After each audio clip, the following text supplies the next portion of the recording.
राज परिवार के सदस्य कुमार कपिलेश्वर सिंह के द्वारा भारत नेपाल के पूर्व संतों के मार्गदर्शन में हरिहर क्षेत्र मिथिला 84 कोसी संकीर्तन परिक्रमा में आए पूजनीय संतों का उनके परिसर में रामबाग में उनका भव्य स्वागत किया गया। इसी रास्ते से ये पटना पटन देवी रात्रि में विश्राम करेंगे। दरभंगा में आने के बाद इनके दिशा निर्देश में इनका इस परिसर में इन संतों का भव्य स्वागत किया गया। भोजन की व्यवस्था की गई थी। मिथिला के परंपरा के अनुसार जितनी सारी व्यंजनें हैं उन्हें यहाँ भरपेट भोजन कराया गया और आगे के लिए इन लोगों ने यात्रा शुरू किया।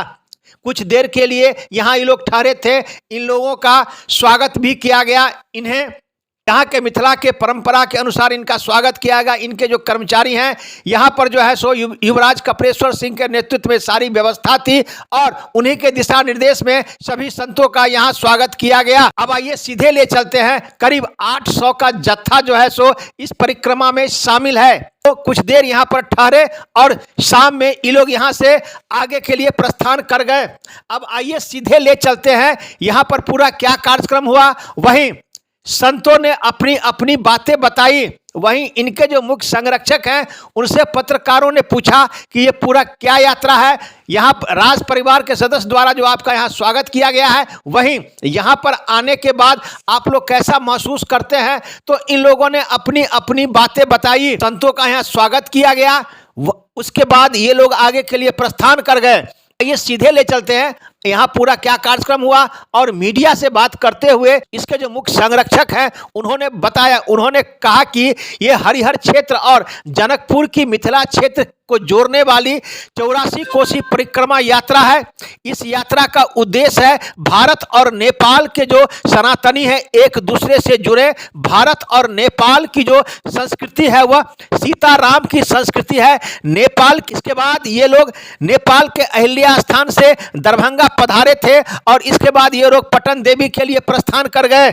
ये सीधे ले चलते पूरा क्या कार्यक्रम हुआ। और मीडिया से बात करते हुए इसके जो मुख्य संरक्षक हैं उन्होंने दी जानकारी। एक रिपोर्ट दरभंगा दर्शन न्यूज से मनोज झा। जैसे कि नाम में ही सन्निहित है, सनातन धर्म तो सनातन है। ये न कभी उत्पन्न हुआ न कभी खत्म होगा।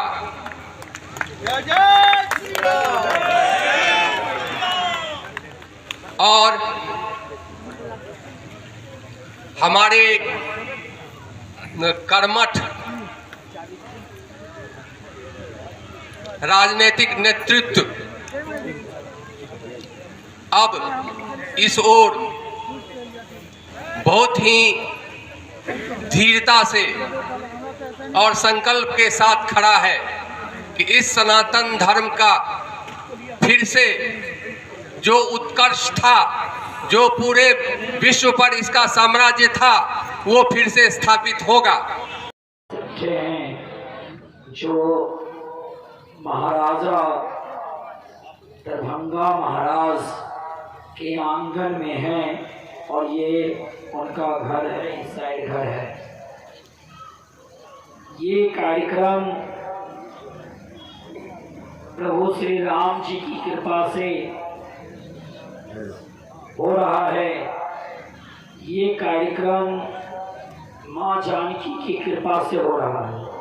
जब हम यहाँ से अयोध्या दंडवत गए थे, दरभंगा जिला से अयोध्या, करीब 5-6 महीना का यात्रा।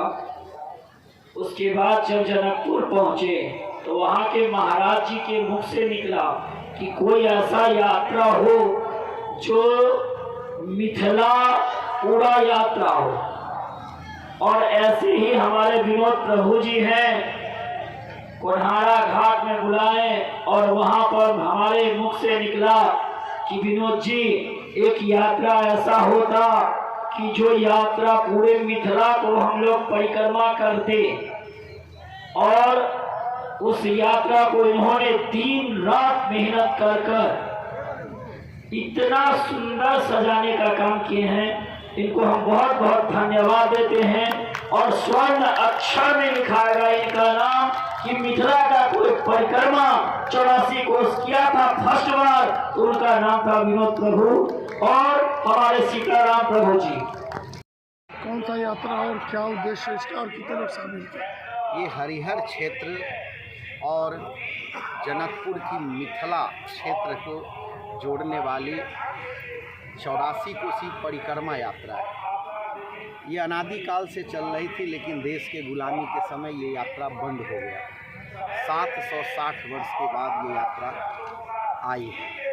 अगले वर्ष से हर साल ये यात्रा आएगी। इस यात्रा का उद्देश्य है कि भारत और नेपाल के जो सनातनी हैं वो दोनों एक दूसरे से जुड़े, और भारतीय और नेपाल की जो संस्कृति है वो सीताराम की संस्कृति है।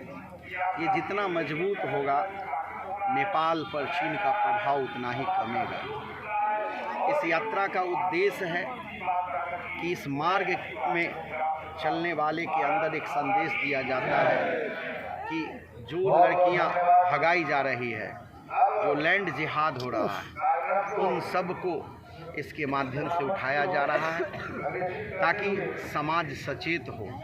इस यात्रा का उद्देश्य है कि हिंदू समाज मजबूती से खड़ा हो और अपने पूर्वजों की विरासत को पुनर्स्थापित करें। कितने लोग शामिल हैं और कहाँ से शुरू हुआ, कहाँ तो? ये हरिहर नाथ के गेट से शुरू हुआ और 400 किलोमीटर की यात्रा में आज दूसरा दिन है।